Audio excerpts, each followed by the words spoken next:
আজকে আমি শুরু করব ক্লাস 10 এর রাসায়নিক গণনা বা কেমিক্যাল ক্যালকুলেশন চ্যাপ্টারটা। তো তোমরা যদি আমার চ্যানেলে দেখো দেখবে রাসায়নিক গণনা থেকে একটা গাণিতিক সমস্যার ভিডিও করিয়ে দেওয়া আছে, মোটামুটি 20টা মতো গাণিতিক সমস্যা সমাধান করানো আছে।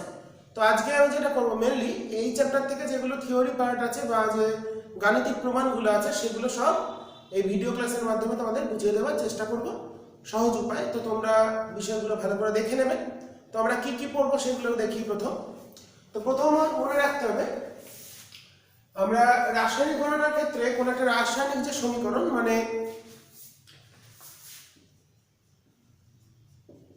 রাসায়নিক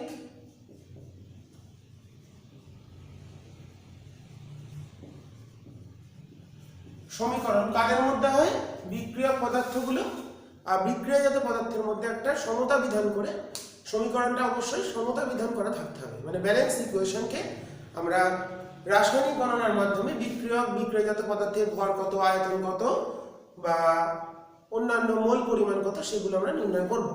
তো রাসায়নিক গণনার ক্ষেত্রে সমীকরণ কি, বিক্রিয়ক ও বিক্রিয়াজাত, তোমরা যেটা ক্লাস 9 এ মোলের ধারণা পড়েছো সেই তার কনসেপ্ট এখানে আমাদের কাজে লাগবে। পদার্থের মধ্যে সংঘটিত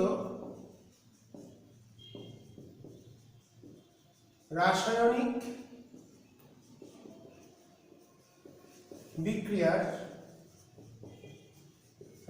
বিক্রিয়াকে যে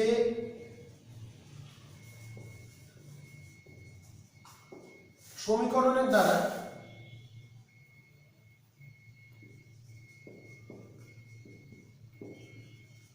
প্রকাশ করা হয় সেটি হচ্ছে রাসায়নিক সমীকরণ। তাহলে বিক্রিয়ক আর বিক্রিয়াজাত পদার্থগুলো যখন তারা ধরো যেমন বললাম, ধরো আমরা KClO3 প্লাস MnO2 যে বিক্রিয়াটা তোমরা পড়েছো অক্সিজেন প্রস্তুতি, তার থেকে আমরা কি কি পাই, তার থেকে পাই হচ্ছে KCl প্লাস অক্সিজেন প্লাস MnO2টা যেহেতু অনুঘটক ম্যাঙ্গানিজ ডাইঅক্সাইড, এটা 240 ডিগ্রি সেলসিয়াস উষ্ণতায় বিক্রিয়াটা ঘটে। তো এখানে উষ্ণতার ক্ষেত্রে খুব একটা উল্লেখ করা দরকার নেই, ব্যালেন্সটা করতে হবে। তাহলে এই 2, এখানে 2, এখানে 3, এবার গ্যাসীয় পদার্থ হলে এখানে 3 দিলাম, ঠিক আছে লেখাটা। তো এই যে সমীকরণগুলো দেখলাম লেখাটা হ্যাঁ স্পষ্টই আসছে। তো এই যে সমীকরণটা দেখলাম, তো এই রাসায়নিক সমীকরণগুলোকে বা এই আকারের যে সমীকরণগুলো আমরা লিখব তাকে বলা হচ্ছে স্টয়চিওমেট্রিক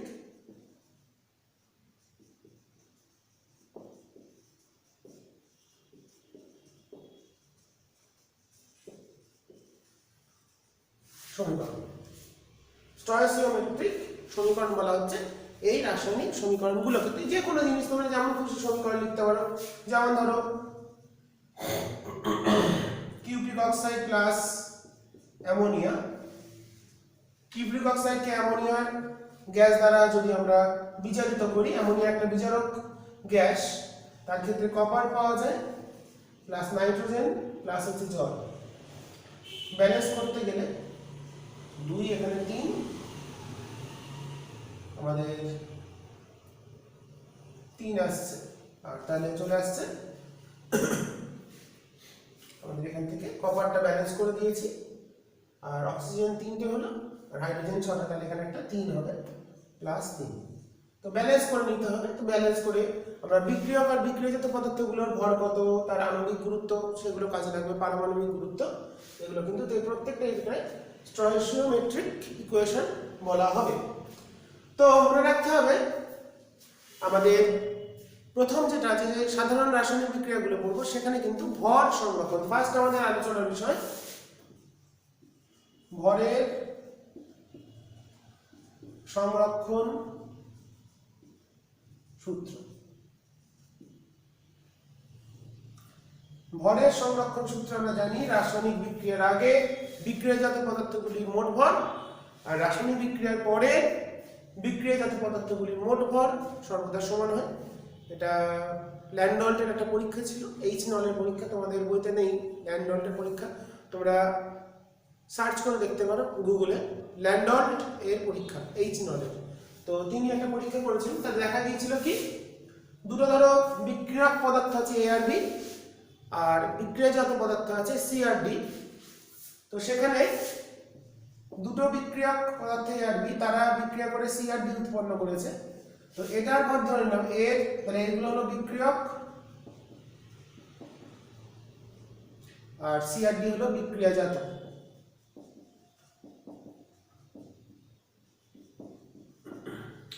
তো এর ভর যদি হয় x গ্রাম, বি এর ভর হচ্ছে y গ্রাম, এর যদি হয় বললাম u গ্রাম আর ডি এর যদি হয় v গ্রাম। তো according to conservation of mass formula ভরের সংরক্ষণ যে নীতি প্রিন্সিপাল অনুসারে বা সূত্র অনুসারে লিখতে পারি কি, অতএব x + y গ্রাম এদিকে যা মোট ভর হবে সেটা অবশ্যই হবে বিক্রিয়াজাত পদার্থের মোট ভর মানে u প্লাস ভি গ্রামের সমান। তাহলে বিক্রিয়ক পদার্থগুলির মোট ভর আর বিক্রিয়াজাত পদার্থগুলির মোট ভর সর্বদা সমান হয়। তো কোনো কোনো ক্ষেত্রে দেখা যায় কি ভরের সংরক্ষণ খাটছে না, সেই ক্ষেত্রে আমাদের ভর শক্তির তুল্যতা আইনস্টাইনের E = mc² কাজে লাগাতে হবে। তো নেক্সট আমাদের টপিক ভর ও শক্তির তুল্যতা। আইনস্টাইনের সমীকরণ জানি মাস এনার্জি রিলেশন, E = E হলো শক্তি সমান মাস ইনটু c², ডেল্টা এটা হলো ভর। তো কোন একটা রাসায়নিক বিক্রিয়ায় যতখানি ভরের হ্রাস ঘটবে সেই ভরটা শক্তিতে রূপান্তরিত হয়ে সেক্ষেত্রে শক্তি পাওয়া যাবে। কোনো কোনো ক্ষেত্রে যেগুলো তাপ পারমাণবিক বিক্রিয়া বা প্রধানত পারমাণবিক মানে নিউক্লিয় বিভাজন, নিউক্লিয় সংযোজন, সেই বিক্রিয়াগুলোর ক্ষেত্রে বিক্রিয়া বা বিক্রিয়াজাত পদার্থের যাদের মধ্যে বিক্রিয়া ঘটছে আর বিক্রিয়াজাতগুলোর কখনোই ভরটা সমান হয় না। সেই ক্ষেত্রে আমাদের ভর শক্তি নীতি অনুসারে, তুল্যতা নীতি অনুসারে আমরা কতখানি শক্তি উৎপন্ন হবে সেই রাসায়নিক বিক্রিয়ায় সেটা আমরা হিসাব করতে পারি। তো এই ক্ষেত্রে মানে ভর শক্তির তুল্যতা কখন প্রয়োগ করব, যখন আমাদের বিক্রিয়ক আর বিক্রিয়াজাত পদার্থের ভর সমান হবে না, তাদের মধ্যে একটা ভরের ডিফারেন্স থাকবে। সেই ভরটা সমতুল্য পরিমাণ শক্তিকে বলা হয় কিউ ভ্যালু। কোন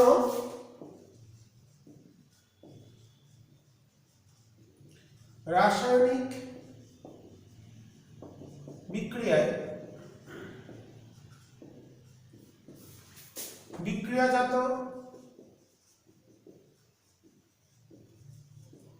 পদার্থের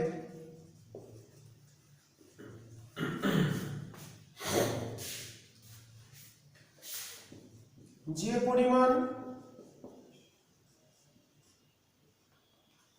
ভর হ্রাস পাবে তা সম্পূর্ণরূপে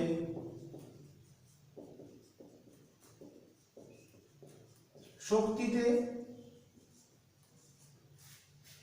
রূপান্তরিত হয়ে যায়।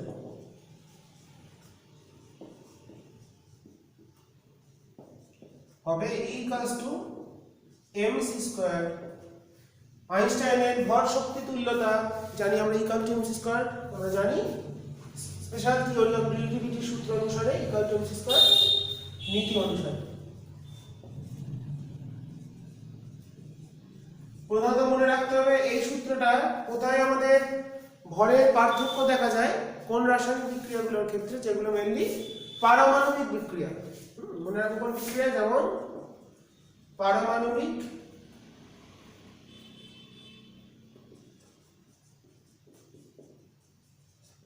বিক্রিয়া যেখানে ঘটবে, যেমন নিউক্লিয়, পড়বো আমরা আমাদের ক্লাস 10 এর সিলেবাসে আছে বিভাজন,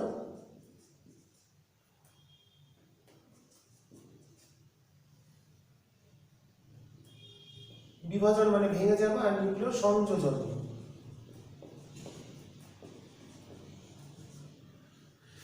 নিউক্লিয় বিভাজন, নিউক্লিয় সংযোজন, এই বিক্রিয়াগুলোর ক্ষেত্রে ভরের সংরক্ষণ নীতি মানে না, এখানে মানে হচ্ছে ভর আর শক্তি মিলিতভাবে সংরক্ষিত হয়। যে বিক্রিয়াগুলোর শুধুমাত্র ভরের সংরক্ষণ ঘটে না, সেখানে যতখানি ভরের যে হ্রাস ঘটবে সেই ভরটা কোথায় চলে গেছে সেটা নিশ্চয়ই কোনো শক্তি রূপে আমাদের সামনে চলে আসবে। যে সেই সাধারণত এই বিক্রিয়াগুলোর প্রচুর তাপ উৎপন্ন হয়, শক্তি উৎপন্ন হয়। নিউক্লিয় পারমাণবিক বোমা, তারপরে ধরো আমরা বলতে পারি হাইড্রোজেন বোমা। সূর্যের ক্ষেত্রে যে শক্তি হয় সেটা হলো নিউক্লিয় সংযোজনের জন্য হয়। সূর্যের যে হিউজ পরিমাণ এনার্জি, সূর্যের যে শক্তির উৎস হচ্ছে নিউক্লিয় সংযোজন বিক্রিয়া। তো সেটাই আমার ছোট ছোট ক্ষুদ্র কণা হাইড্রোজেন জুড়ে গিয়ে হিলিয়াম উৎপন্ন করে, সে সঙ্গে প্রচুর পরিমাণ শক্তি। আবার বিভাজনের ক্ষেত্রে যেগুলো খুব ভারী মৌল যেমন ইউরেনিয়াম, সেগুলো ভেঙে গিয়ে বেরিয়াম, ক্রিপ্টন উৎপন্ন করে, নিউট্রন উৎপন্ন করে এবং সেই সঙ্গে প্রচুর পরিমাণ শক্তি উৎপন্ন করে। তো এই শক্তির উৎসটা দিয়ে সেটাই হচ্ছে আমাদের ভর যতখানি হ্রাস ঘটবে সেটাই পরিবর্তন, ভরের যে পরিবর্তন বিক্রিয়াকার বিক্রিয়াজাত পদার্থের মধ্যে, সেই ভরটাই সেখানে শক্তিতে রূপান্তরিত হয়ে যাবে, গিয়ে আমাদের কিছু পরিমাণ শক্তি আমাদের দেবে। তো এই হচ্ছে আমাদের মোটামুটিভাবে ভর শক্তির তুল্যতা নীতি। তো এইগুলো আমাদের খেয়াল মনে রাখতে হবে, এটা খুবই গুরুত্বপূর্ণ।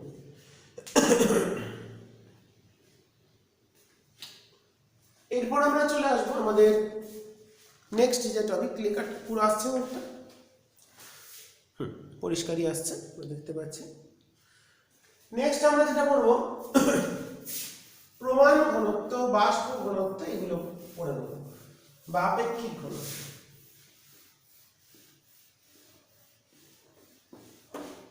প্রমাণ ঘনত্ব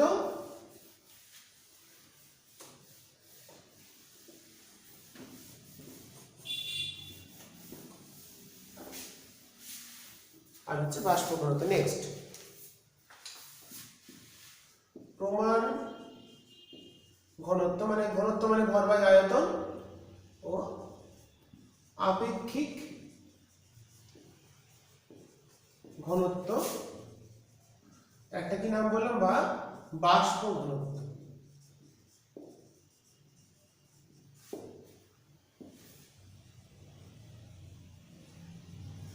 প্রমাণ ঘনত্ব কি? প্রমাণ অবস্থায় মানে এনটিপিতে 1 লিটার পরিমাণ কোনো গ্যাসের যে ভর হবে সেটাই হলো তার প্রমাণ ঘনত্ব, মানে গ্রাম পার লিটার। তাহলে প্রমাণ অবস্থায় প্রমাণ ঘনত্ব হলো, প্রমাণ অবস্থায় মানে এনটিপিতে 1 লিটার কোনো গ্যাসের ভরকে তার প্রমাণ ঘনত্ব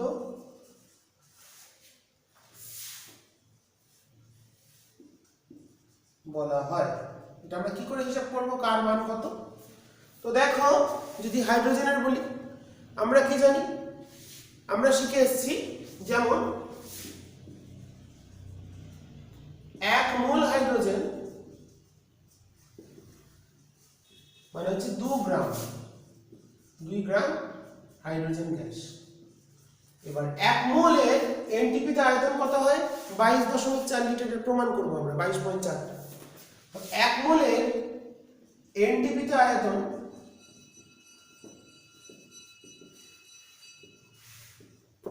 22.4 লিটার। তাহলে হাইড্রোজেনের প্রমাণ ঘনত্ব দাঁড়ালো, দেখো আমি বলেছি 1 লিটারের যে ভর হবে, তাহলে 22.4 লিটার মানে 1 মোল, আবার 2 গ্রাম মানে 1 মোল। তার মানে বলতে পারি কি 22.4 লিটারের ভর কত? 2 গ্রাম। তাহলে 1 লিটারের ভর কত হবে? 2/22.4 এত গ্রাম পার লিটার। এটা কত আসছে আমরা হিসাব করি।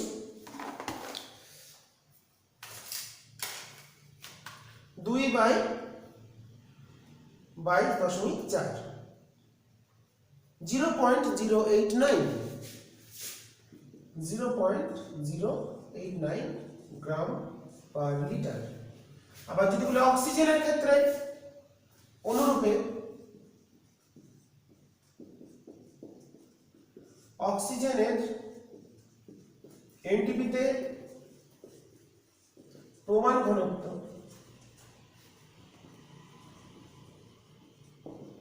অক্সিজেন আণবিক ভর কত? আণবিক ভর বাই 22.4, আমাদের সূত্রটা খেয়াল রাখতে হবে। প্রমাণ ঘনত্ব মানে আণবিক ভর, এর ক্ষেত্রে আণবিক ভর এটা অক্সিজেন আণবিক ভর 32, তাহলে 32 বাই 22.4। যে কোনো গ্যাসের প্রমাণ ঘনত্ব বার করতে গেলে আণবিক ভর বাই বাষ্প ঘনত্ব, তাহলে 32 আমি লিখে দিচ্ছি 22.4। এটা হচ্ছে 1.43 গ্রাম পার লিটার। সুতরাং প্রমাণ ঘনত্ব বেরিয়ে গেল। কোন গ্যাসের প্রমাণ ঘনত্ব বার করতে গেলে কি সূত্র? সমান হচ্ছে আণবিক ভর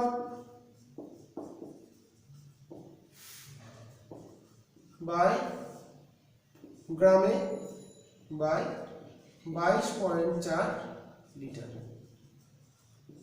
আণবিক ভরের একক হয় না, এটা হচ্ছে গ্রাম আণবিক ভর, গ্রামে প্রকাশিত যে মান গ্রাম আণবিক ভর, এটা লিখলাম গ্রাম আণবিক ভর বাই হচ্ছে 22.4 লিটার, ভাগ করে দিলে পেয়ে যাব m বাই 22.4, তার প্রমাণ ঘনত্ব পাওয়া যায়। এবার চলে আসি আপেক্ষিক ঘনত্ব মানে কি? কোনো কিছুর সাপেক্ষে। এটা বিভিন্ন স্কেল হতে পারে, হাইড্রোজেন কে স্কেল, কার্বন স্কেল, অক্সিজেন, তখন আমরা হাইড্রোজেন স্কেলে বিষয়টা বুঝ পড়ে নেব। চলে আসছি কি বাষ্প ঘনত্ব, এটাকে ক্যাপিটাল ডি দিয়ে প্রকাশ করা হয়। প্রমাণ ঘনত্ব তো দেখলাম 1 লিটার গ্যাসের ভর। বাষ্প ঘনত্ব মানে নির্দিষ্ট চাপ উষ্ণতায় নির্দিষ্ট আয়তনের গ্যাসের ভর বাই সমায়তনের একই শর্তে সমায়তনের হাইড্রোজেনের ভর। ওকে, প্রমাণ অবস্থায় না বলে প্রমাণ চাপ উষ্ণতায় বলতে পারি, কিংবা নির্দিষ্ট চাপ এবং উষ্ণতায় নির্দিষ্ট আয়তনের গ্যাসের ভর বাই সমায়তনের হাইড্রোজেনের ভর। প্রমাণ ঘনত্বের বাষ্প ঘনত্ব কি দাঁড়ালো? B সমান নির্দিষ্ট চাপ ও উষ্ণতায়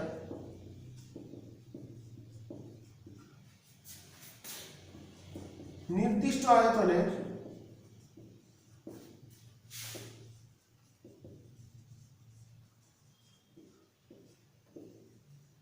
গ্যাসের ভর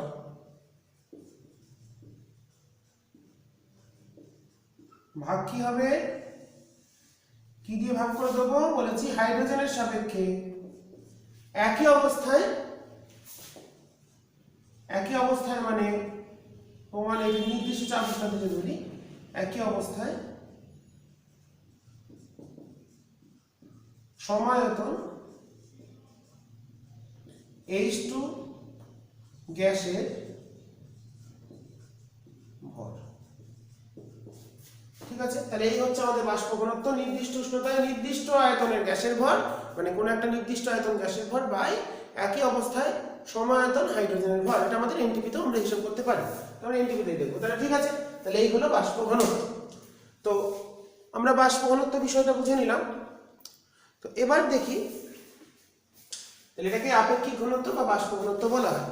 তো দেখো আমরা এখানে আসি, যেটা মুছে দিলাম। তো তাই যদি হয়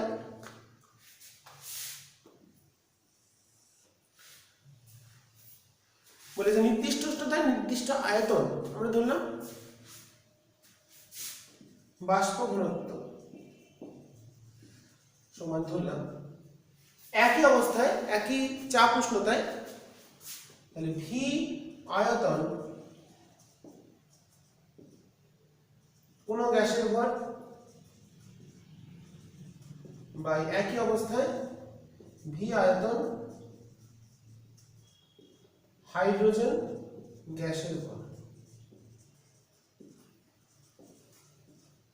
লিখতেই পারি, তাহলে ভি আয়তন কোন গ্যাসের ভর এবং ভি আয়তন এক্ষেত্রে একই অবস্থায় একই চাপ উষ্ণতায় গ্যাসটাও যে চাপ উষ্ণতায় নিয়েছি হাইড্রোজেনকে সেই চাপ উষ্ণতাতেই নেব। এবার অ্যাভোগাড্রো সূত্রানুসারে আমরা শিখেছি সমায়তন একই চাপ উষ্ণতায় সমায়তন সকল গ্যাসের অণুর সংখ্যা সমান।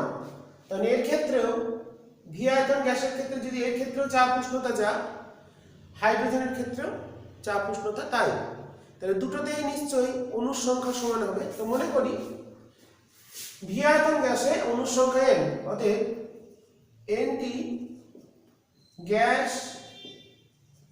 অণুর ভর বাই এনটি হাইড্রোজেন গ্যাস অণুর ভর। আচ্ছা, এটা থাকলো। একটা জিনিস তোমাদের এই সাইডে করিয়ে নি।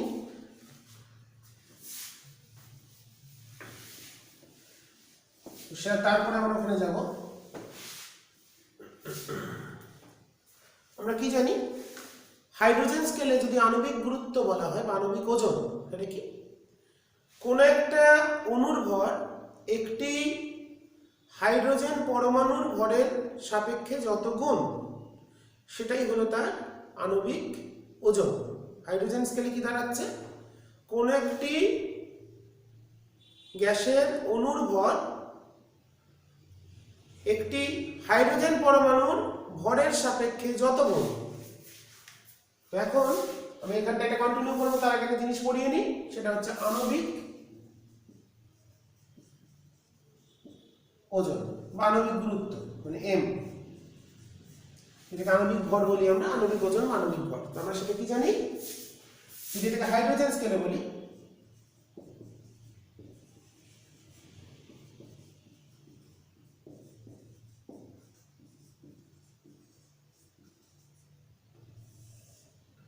একটি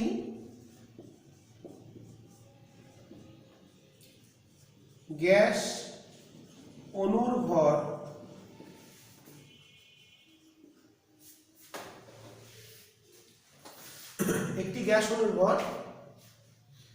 একটি হাইড্রোজেন পরমাণুর ভরের সাপেক্ষে যত গুণ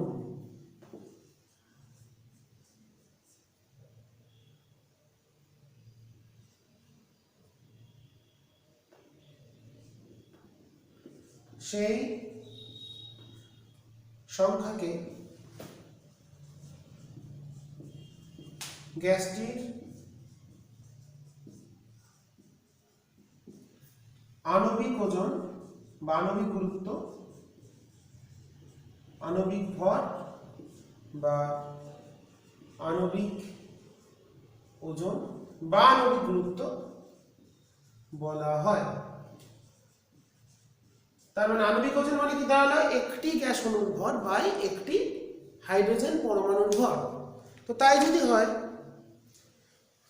তাহলে আণবিক গুরুত্ব মানে কি আমরা শিখলাম, একটি গ্যাস অণুর ভর একটি হাইড্রোজেন অণুর ভরের সাপেক্ষে যত গুণ। তো এখানে আমরা পেয়েছি কি, আণবিক ওজনের সংজ্ঞাটা শিখলাম। তো উপর নিচে এন আছে, তাহলে এন দিয়ে ভাগ করে দিলে একটি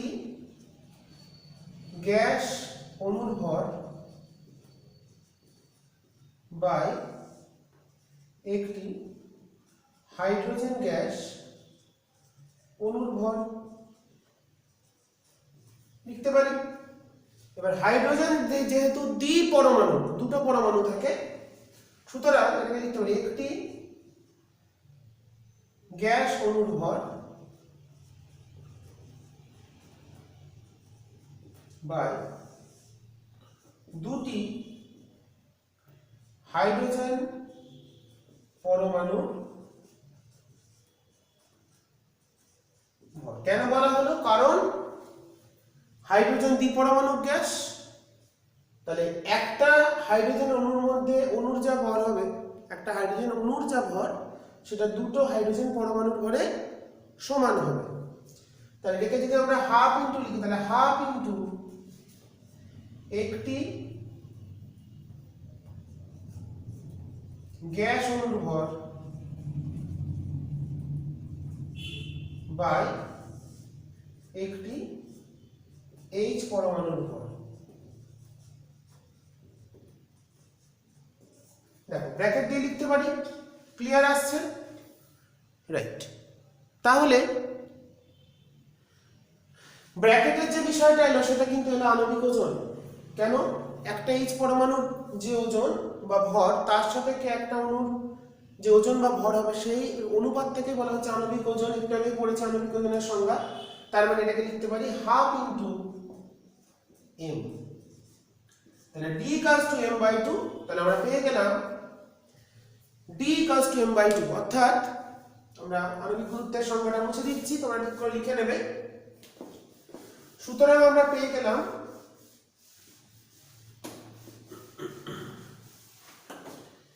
যে রিলেশনটা পেয়ে গেলাম, সুতরাং গ্যাসের আণবিক গুরুত্ব বা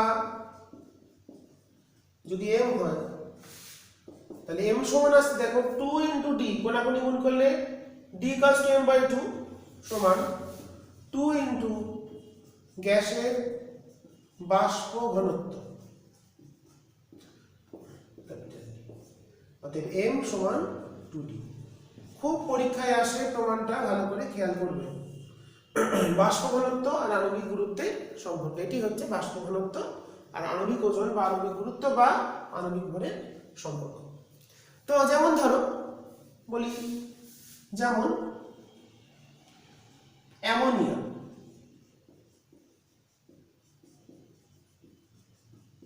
NH3 গ্যাস। অ্যামোনিয়ার আণবিক ভর কত? এমটা কত হচ্ছে? নাইট্রোজেন হলো 14 প্লাস হাইড্রোজেন 1 করে 3 তাহলে হলো 17। তাহলে অ্যামোনিয়ার আণবিক ভর হলো 14, অতএব এর বাষ্প ঘনত্ব হবে, বাষ্প ঘনত্ব আণবিক গুরুত্বের অর্ধেক m/2, d সমান m/2, তাহলে হচ্ছে 17/2 মানে 8.5।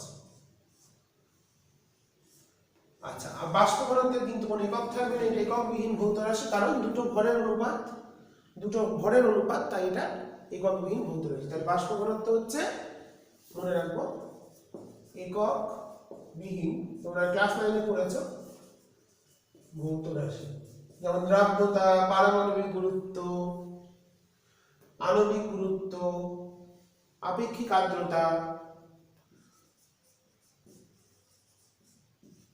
মতোই বাষ্প ঘনত্ব কিন্তু এককবিহীন ভৌত রাশি, কারণ m = 2d। তাহলে আণবিক গুরুত্ব থেকে আমরা বাষ্প ঘনত্ব বার করে নিলাম। ঠিক আছে, তো এবার ধরো একটা প্রবলেম দেখি। বললো ধরো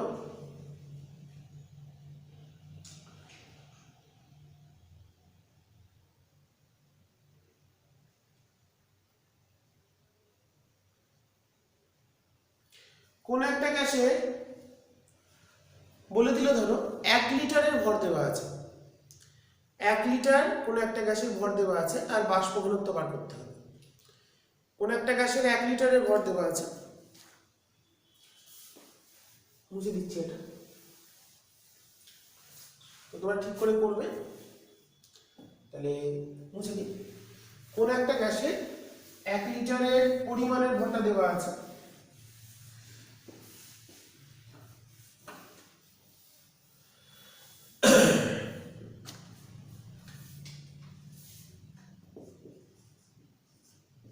প্রবলেম দিল কোনো একটি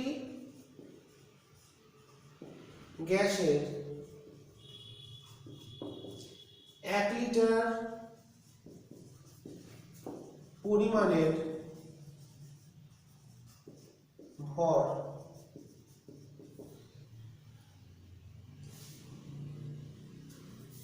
2.86 গ্রাম, এর বাষ্প ঘনত্ব নির্ণয় করো। এই অঙ্কটা আমরা দুটো ভাবে করতে পারি। প্রথম যেটা করব সেটাকে শিখে নিই। 1 লিটার গ্যাসের ভর দেওয়া আছে, মানে সেটা তার প্রমাণ ঘনত্ব গ্রাম পার লিটার, এনটিপিতেই দেওয়া আছে, এনটিপিতে।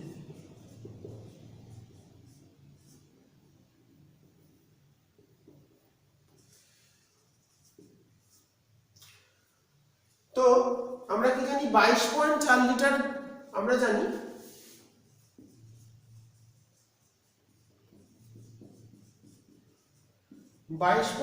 লিটার গ্যাসের ভর যা হবে সেটা হচ্ছে তার আণবিক ভর।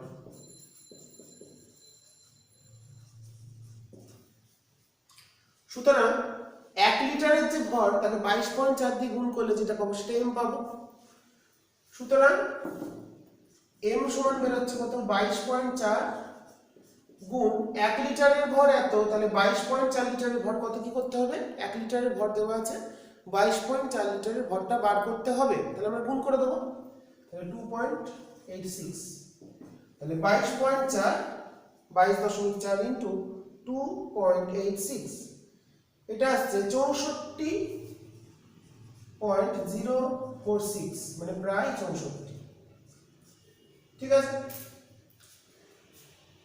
64 যাই আসুক 64 আসছে।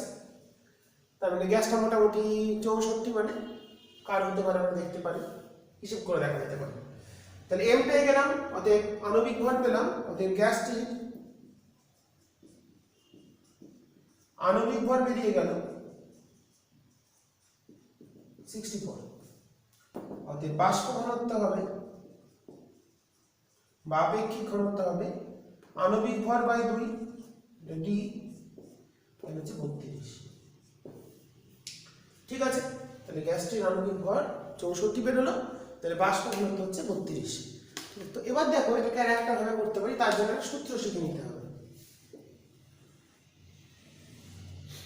তো আমরা শিখেছি কি, বাষ্প ঘনত্ব সমান নির্দিষ্ট চাপ উষ্ণতায় নির্দিষ্ট আয়তন গ্যাসের ভর বাই সমায়তনে হাইড্রোজেন গ্যাসের ভর। তো আমরা যদি ধরি, তাহলে বাষ্প ঘনত্ব সমান একটা সূত্র তৈরি করি,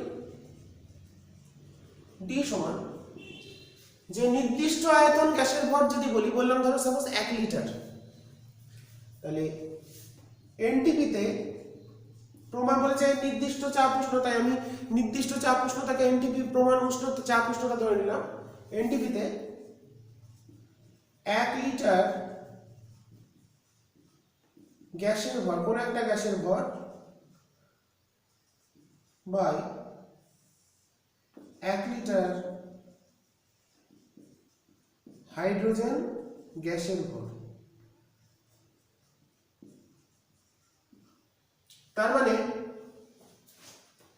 বাষ্প ঘনত্ব সমান 1 লিটারের যে ভর তাকে বলে প্রমাণ ঘনত্ব, তাহলে গ্যাসটির প্রমাণ ঘনত্ব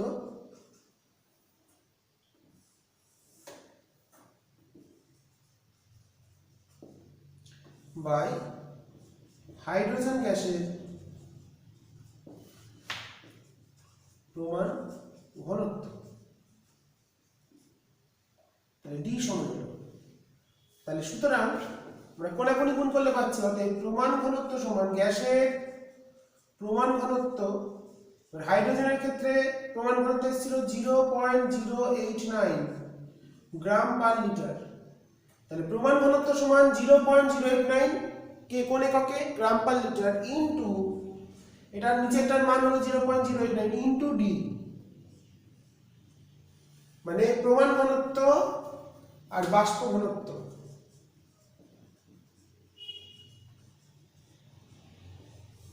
তাহলে প্রমাণ ঘনত্ব সমান, এটা আমাদের খুব গুরুত্বপূর্ণ সম্পর্ক,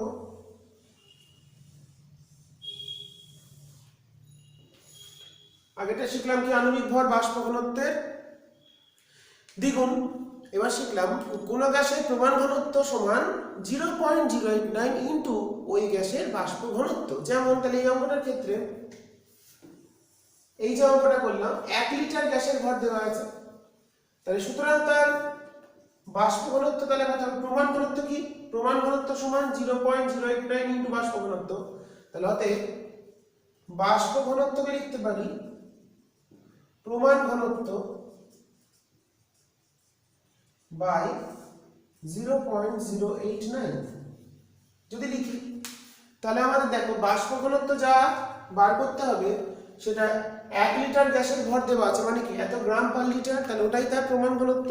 তাহলে 2.86 ডিভাইডেড বাই 0.089 32.13, এটা তাহলে চলে গেল। প্রমাণ ঘনত্ব কত দেওয়া আছে 2.86 বাই 0.089, এটার ভ্যালু চলে আসছে 32। আগেও 32 এসেছিল, এখনো 32 এলো।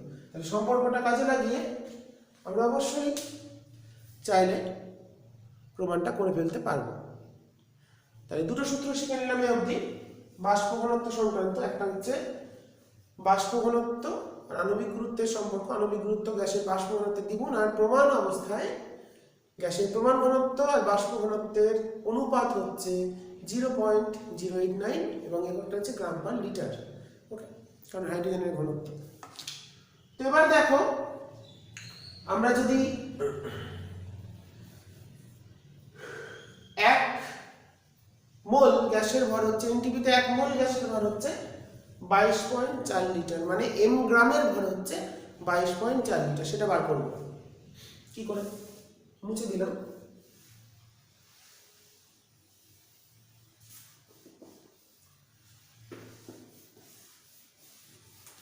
পরবর্তী আমাদের সম্পর্কে চলে যাই, যেগুলো সূত্রগুলো দরকার অঙ্কের জন্য সেগুলোকে আমরা করে নিই, তারপরে অঙ্ক শিখবো।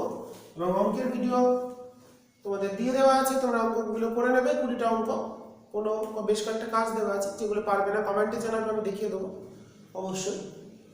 তো আমরা জানি নেক্সট আমরা রিলেশন তৈরি করতে চাইছি। এনটিপিতে 1 মোল গ্যাসের ভর মানে এম গ্রাম গ্যাসের ভর হচ্ছে 22.4 লিটার। কি করে করব? তো তার জন্য সূত্র লাগবে গ্যাসের প্রমাণ ঘনত্ব সমান 0.089 ইন্টু বাষ্প ঘনত্ব।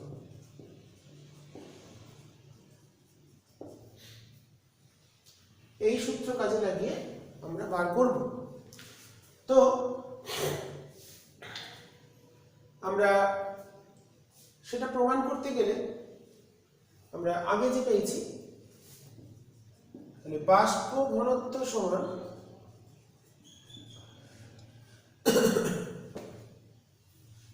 পেয়েছি 1 লিটার গ্যাসের ভর মানে প্রমাণ ঘনত্ব বাই 1 লিটার। এই সূত্র অনুসারেই লিখতে পারি হাইড্রোজেন গ্যাসের ভর। আমি এইখান থেকে শুরু করলাম, কোন শর্তে একই চাপ উষ্ণতায়, মানে ধরলাম এনটিপিতে। তো এবার দেখো তাহলে অতএব 1 লিটার গ্যাসের ভর আমাদের চলে এলো,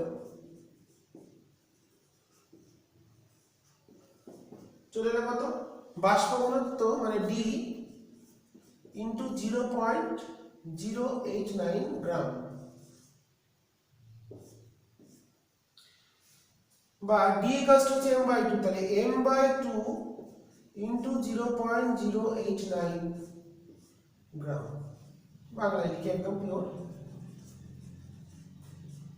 তো আমাদের চাইছি 1 মোলের যে আয়তন হবে মানে এম গ্রাম, আণবিক ভর 1 মোলের যে ভর হয় সেটা আণবিক ভর মানে এম গ্রাম, ক্যাপিটাল এম গ্রাম। তাহলে উল্টো করে ভাবলে তাহলে 1 লিটার গ্যাসের ভর যদি এটা হয়, তাহলে সুতরাং m ইন্টু 0.089 বাই 2 গ্রাম গ্যাসের ভর এনটিপিতে, গ্যাসের আয়তন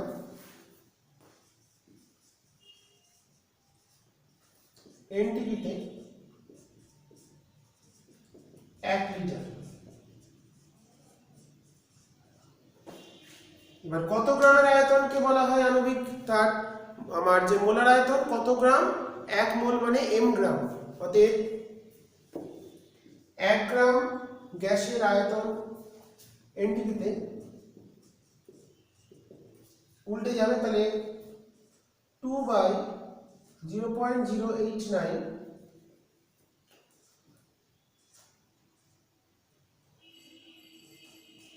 ইন্টু m, এত লিটার। অতএব 1 মোলের আয়তন বার করতে চাইছি, 1 মোল মানে m গ্রাম, সুতরাং m গ্রাম গ্যাসের আয়তন এনটিপিতে,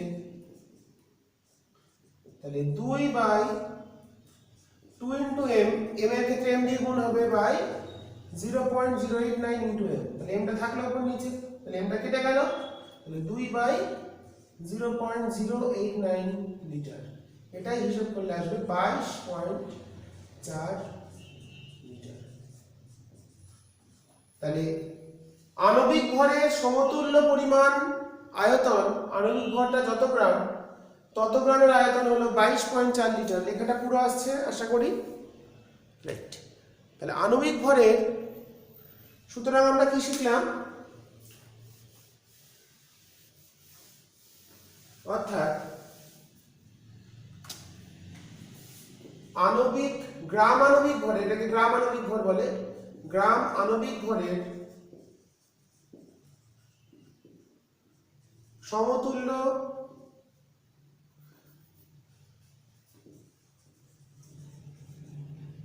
সমতুল্য পরিমাণ গ্যাসের এনটিপিতে আয়তন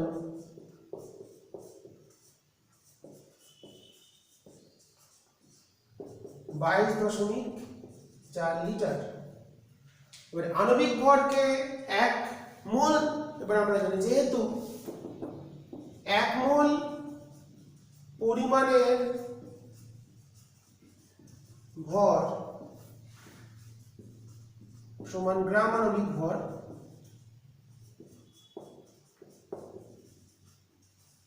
সুতরাং 1 মোল যে কোনো গ্যাসের এনটিপিতে আয়তন 22.4 লিটার। ওকে, তাহলে 1 মোল যে কোনো গ্যাসের এনটিপিতে আয়তন আমরা প্রমাণ করে পেলাম, কত এলো, 22.4 লিটার। তাহলে আমরা কি কি শিখলাম, বাষ্প ঘনত্ব সংক্রান্ত খুবই সূত্রগুলো ভালো এবং গুরুত্বপূর্ণ সূত্র।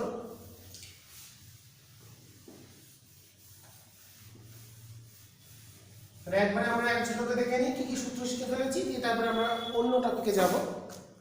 তো প্রথম আমরা শিখলাম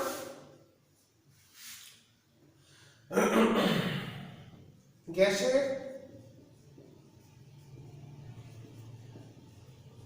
আণবিক ভর m সমান 2 ইন্টু বাষ্প ঘনত্ব বা আপেক্ষিক ঘনত্ব। এটাকে আরো যদি সূক্ষ্ম পরিমাপ করি তাহলে এটা হয় 2.016 ইন্টু ডি। অঙ্ক করার সময় m = 2 ধরে করবে, কারণ আমরা এটা যেহেতু হাইড্রোজেনের ক্ষেত্রে করছি, হাইড্রোজেনের 3টে আইসোটোপ হয়।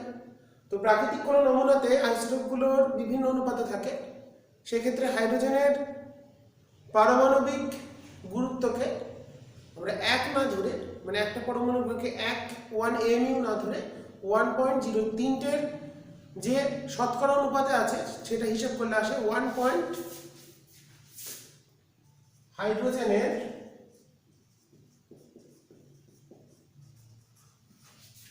পারমাণবিক গুরুত্ব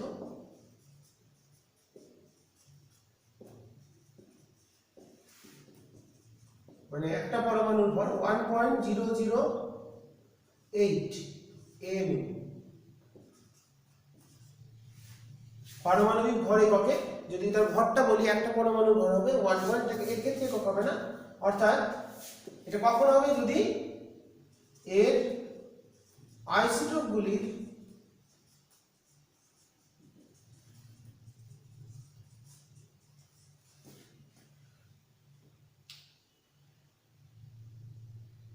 সাপেক্ষে, মানে প্রথমটা হলো H11 H12 আর H13 তিনটে কি অনুপাতে আছে, তার সেক্ষেত্রে সেটার সাহায্য নিয়ে যদি আমরা তার গড় পারমাণবিক গুরুত্ব বার করি, সেটা আসবে সাপেক্ষে গড় পারমাণবিক গুরুত্ব নির্ণয় করা হবে। তাহলে হাইড্রোজেন পরমাণুর ভরকে আমরা 1 না লিখে লিখব 1.008 এমইউ, সেই ক্ষেত্রে এটা হবে m = 2.016, মানে 2 দিয়ে গুণ একে, ওটা আমি 1 ধরেছিলাম তাই এসেছিল 2 * d, আর যদি এটাকে 1.008 ধরি তাহলে হবে 2.016 d। এটা আমরা শিখেছি। 2 নম্বর শিখেছি গ্যাসের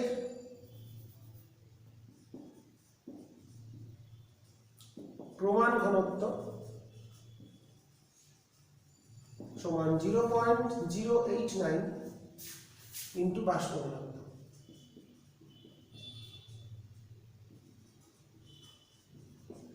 আর শিখেছি কি 3 নম্বর এনটিপিতে 1 মোল পরিমাণ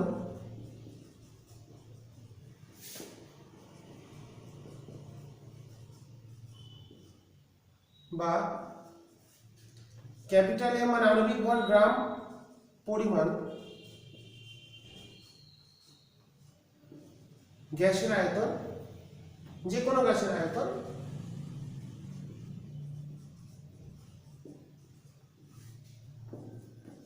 (22.4 লিটার।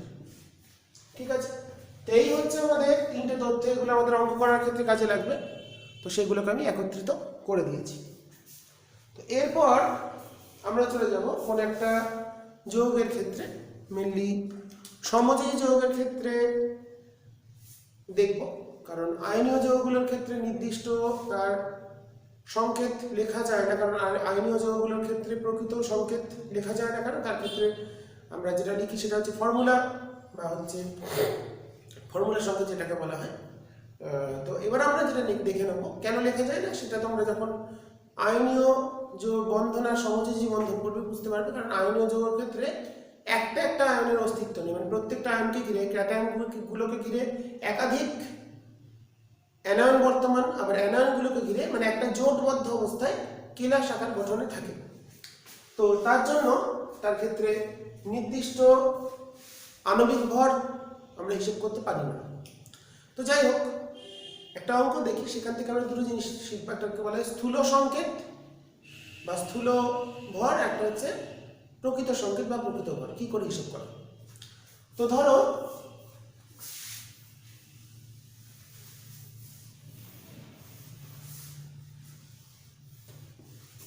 একটা প্রবলেম দিকে, তাহলে ব্যাপারটা হয়ে যাবে। তো প্রবলেমটা কি দিয়েছে, কার্বন, হাইড্রোজেন ও ক্লোরিনের একটি যৌগে কার্বন, হাইড্রোজেন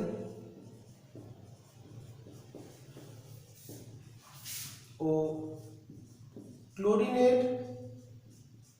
এটাকে বলে শতকরা সংযুক্তি টপিকটা, ক্লোরিনের একটি যৌগে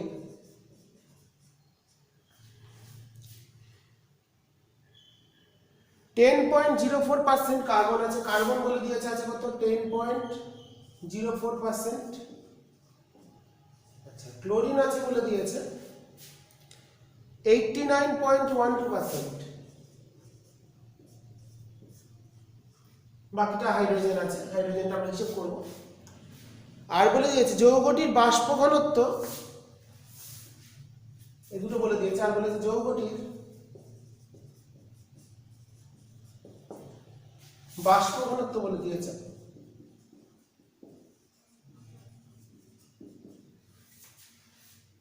59.75। তো আমাদের বার করতে বলেছে যৌগটির আণবিক সংকেত বার করো। যৌগটির আণবিক সংকেত নির্ণয় করো।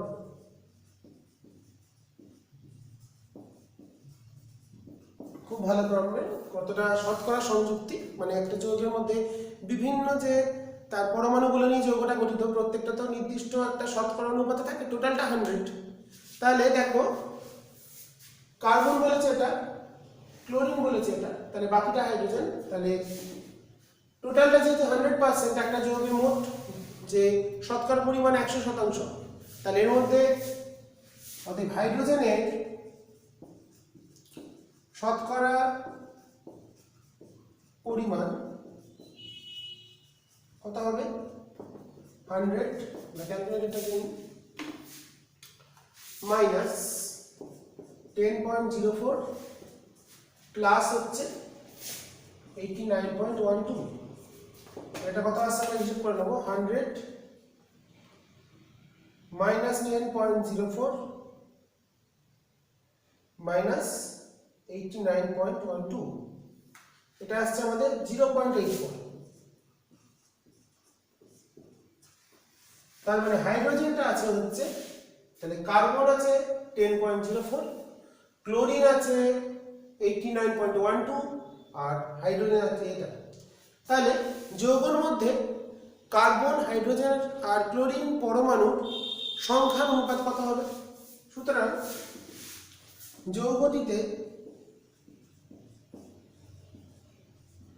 Carbon is to hydrogen is to chlorine পরমাণুর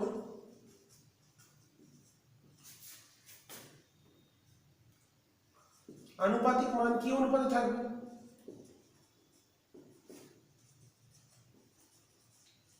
তাহলে আনুপাতিক মান বার করতে গেলে আমাদের এই যে পরিমাণগুলো আছে তাকে তার পারমাণবিক ভর দিয়ে ভাগ করে দিতে হবে। কার্বনের ক্ষেত্রে পারমাণবিক ভর কত? 12, ক্লোরিনের হলো 35.5, আর হাইড্রোজেনের হচ্ছে 1। এগুলো কিন্তু খেয়াল রাখতে হবে। তাহলে কত হবে? কার্বনটা পরিমাণ কত ছিল? 10.04 বাই তাহলে 12 ইনটু হাইড্রোজেন কত বেরিয়েছিল? 0.84 বাই 1 ইনটু ক্লোরিনের কত ছিল? 89.12 বাই হচ্ছে 35.5। ভ্যালুটা কত চলে আসছে?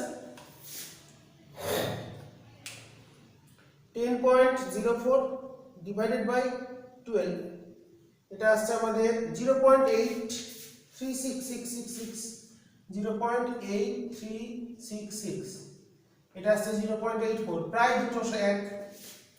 লাস্টেরটা আসছে 89.12 ডিভাইডেড বাই 35.5, এটা আসছে 2.51। এটাকে আমরা প্রায় কত লিখতে পারি? ধরো এটাকে আমি পূর্ণ সংখ্যা আনতে চাইছি, তাহলে এটা দিয়ে ভাগ করে দিই।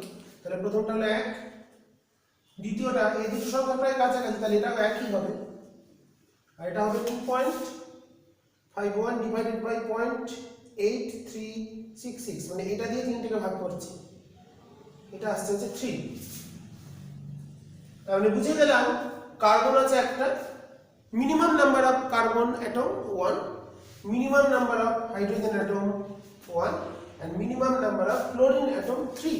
তাহলে সুতরাং যৌগটির স্থূল সংকেত, স্থূল সংকেত মানে কোন একটা যৌগে যে পরমাণুগুলো তার মিনিমাম সংখ্যক পরমাণু দিয়ে যে যৌগটার স্ট্রাকচারটা আমরা করতে পারি। তাহলে কার্বন একটা, তাহলে সি একটা, এইচ একটা, সিএল তিনটে, সিএইচ সিএল থ্রি, একটা একটা তিনটে, তাই লিখলাম সিএইচ সিএল থ্রি। এবার দেখো তার কিন্তু বাষ্প ঘনত্ব দেওয়া আছে, তো আমরা ধরে নিচ্ছি এখানে, তোমরা ঠিক করে লিখে নেবে, এখানটা মুছে দিলাম। ধরি মানে রেশিওটা 1:1:3 মানে কি মিনিমাম একটা থাকবে, দুটোও থাকতে হবে, দুটো দুটো 6টা হবে, তিনটে তিনটে যদি থাকে তাহলে তিনটে তিনটে 9টা হবে। তাহলে সেই কত গুণিতকটা বার করতে চাইছি, কতগুলো করে আছে, একটা একটা করে হলো মিনিমাম। ধরি প্রকৃত সংকেত সমান CH Cl3 হোল n, মানে n খানা করে আছে। তাহলে কার্বন যদি n খানা থাকে, হাইড্রোজেন তাহলে থাকবে n খানা, আর ক্লোরিন থাকবে 3n খানা। তাহলে কার্বন আছে nt, কার্বন পরমাণু, প্রকৃত সংকেত যেটা ধরেছি। এবার প্রকৃত সংকেত থেকে যে ভরটা বেরোবে সেটাই তার আণবিক ভর। এবার সেটাকে আমরা কাজে লাগাবো, এখান থেকে বাষ্প ঘনত্বকে দ্বিগুণ করলে হবে আণবিক ভর। তাহলে এর যে আণবিক ভর বেরোবে সেটা নিশ্চয়ই এর দ্বিগুণের যে মান, বাষ্প ঘনত্বকে দ্বিগুণ করলে আণবিক ভর বেরোবে। সুতরাং আমরা n এর মানটা বার করবো এবার। তাহলে তোমরা ঠিক করে লিখে নেবে, মুছে দিলাম।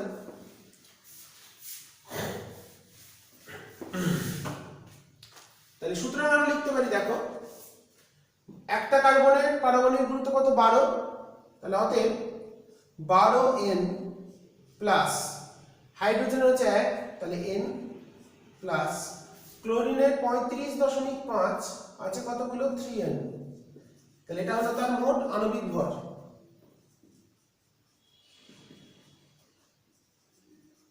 সেটা সমান 2 × d, বাষ্প ঘনত্ব কত 59.75। তাহলে এখান থেকে যদি আমরা nটা হিসাব করি, n সমান কত আসছে সেটা দেখে নেব। তাহলে 2 × 59.75 ডিভাইডেড বাই, দেখো এখানে আছে 12 × 1 = 13 প্লাস 35, তাহলে 3 × 35.5, একদম পারফেক্টলি 1, পুরোপুরি 1 আছে। তোমরা ক্যালকুলেট করে দেখবে পুরো 1, তাহলে nটা 1। তার মানে সুতরাং প্রকৃত সংকেত বেরিয়ে গেল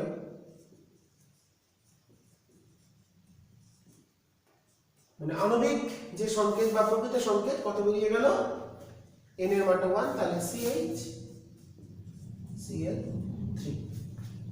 ঠিক আছে, তাহলে এইভাবে আমরা কোন একটা যৌগের প্রকৃত সংকেত বা তার আণবিক সংকেতটা কি হয় সেটা তার শতকরা সংযুক্তি। তাহলে আমাদের টপিকটা ছিল হচ্ছে শতকরা সংযুক্তি। তাহলে কোন একটা যৌগের মধ্যে, তাহলে স্টেপ 1 কি, কোন একটা যৌগের মধ্যে যে যে পরমাণুগুলো আছে তারা কি শতকরা অনুপাতে আছে সেটা বলে থাকলে প্রথমে আগে তাদের পরমাণু সংখ্যার ন্যূনতম সংখ্যার অনুপাতটা বার করে নিতে হবে। কিভাবে, শতকরা পরিমাণগুলোকে সংখ্যাগুলোকে তার পারমাণবিক গুরুত্ব দিয়ে ভাগ করতে হবে। ভাগ করে দিলে পরমাণু সংখ্যা, ন্যূনতম পরমাণু সংখ্যাগুলোর অনুপাত পাবো। সেখান থেকে আমরা কি সংকেত পাবো, ন্যূনতম সংখ্যক দিয়ে পাবো, সেটা হচ্ছে CH Cl3 ছিল স্থূল সংকেত, স্থূল সংকেত পেলাম। এবার তারপর প্রকৃত সংকেত ধরে নেবো এরকম আকারে, দিয়ে তার আণবিক গুরুত্ব বার করে সেখান থেকে বাষ্প ঘনত্ব দেওয়া থাকলে বা আণবিক গুরুত্ব দেওয়া থাকলে তার সাহায্যে যে nটা ধরে নিয়েছি, মিনিমাম নাম্বার অফ অ্যাটম যা থাকবে সেটা তার থেকে বেশিও থাকতে পারে। যদি এটা ধরো n এর মান 2 আসতো তাহলে সংকেতটা লিখলাম C2H2Cl6, তখন লিখতাম, কিন্তু n এর মান এখানে 1 এসছে তাই আমরা সংকেতটা এটা লিখেছি। তাহলে আমাদের প্রকৃত সংকেত বেরিয়ে গেল বা যৌগটির আণবিক সংকেত বেরিয়ে গেল। কত বেরোলো আমরা দেখতে পাচ্ছি, CH Cl3। আর একটা ধরো উদাহরণ দেখি আমাদের শতকরা সংযুক্তির ক্ষেত্রে। তো বললো ধরো কার্বন, হাইড্রোজেন আর নাইট্রোজেন আছে, আমাদের স্থূল সংকেতটা বার করতে দিল।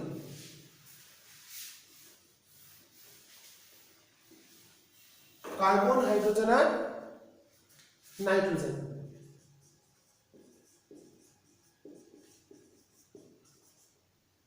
দ্বারা গঠিত যৌগের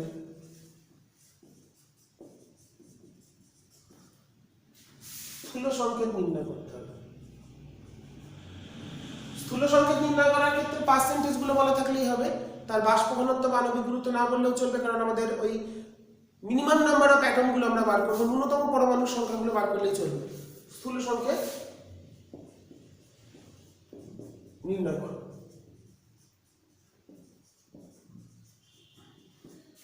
কার্বন বলে দিয়েছে 40% আছে,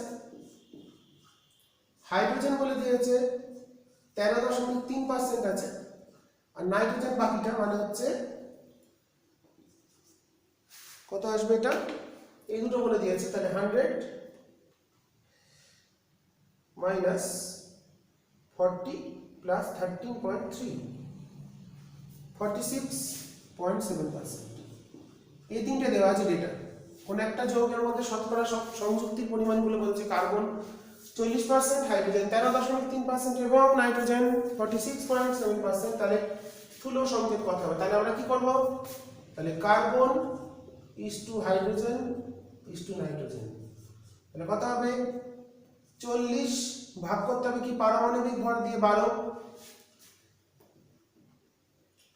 আমাদের হাইড্রোজেন হলো 13.3 বাই 1, আর নাইট্রোজেনের কত হয়? 14 হয়, আমরা জানি নাইট্রোজেনের 14 পারমাণবিক গুরুত্ব বা ভর সংখ্যা।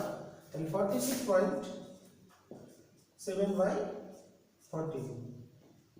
আমরা এটা হিসাব করে নিই। 40 ভাগ 12 করে আসছে 3.33, এটা আসছে 13.3, এটা আসছে 46.7 ডিভাইডেড বাই 14, 3.33 also।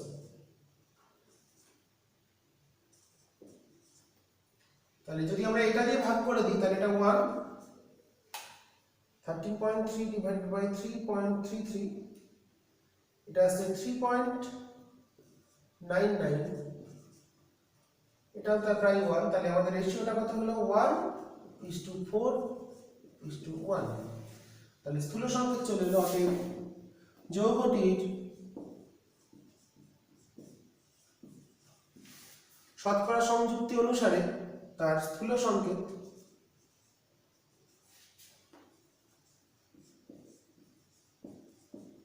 কার্বন কটা আছে? একটা, হাইড্রোজেন আছে 4টে, নাইট্রোজেন আছে একটা। তাহলে CH4N, তাহলে সংকেতটা হলো CH4N। তো এইভাবে আমরা প্রবলেমটা খুব সহজ উপায়ে সলভ করতে পেরেছি।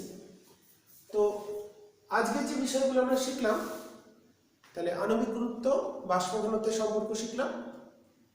1 মোলের এনটিপিতে আয়তন হচ্ছে যে কোনো গ্যাসের 22.4 লিটার, আর দেখলাম গ্যাসের প্রমাণ ঘনত্ব আর বাষ্প ঘনত্বের সম্পর্কটা দেখলাম 0.089 ইন্টু বাষ্প ঘনত্ব, এবং শতকরা সংযুক্তির ক্ষেত্রে স্থূল সংকেত এবং তার প্রকৃত সংকেত কিভাবে নির্ণয় করা যেতে পারে সেটা আমরা শিখলাম।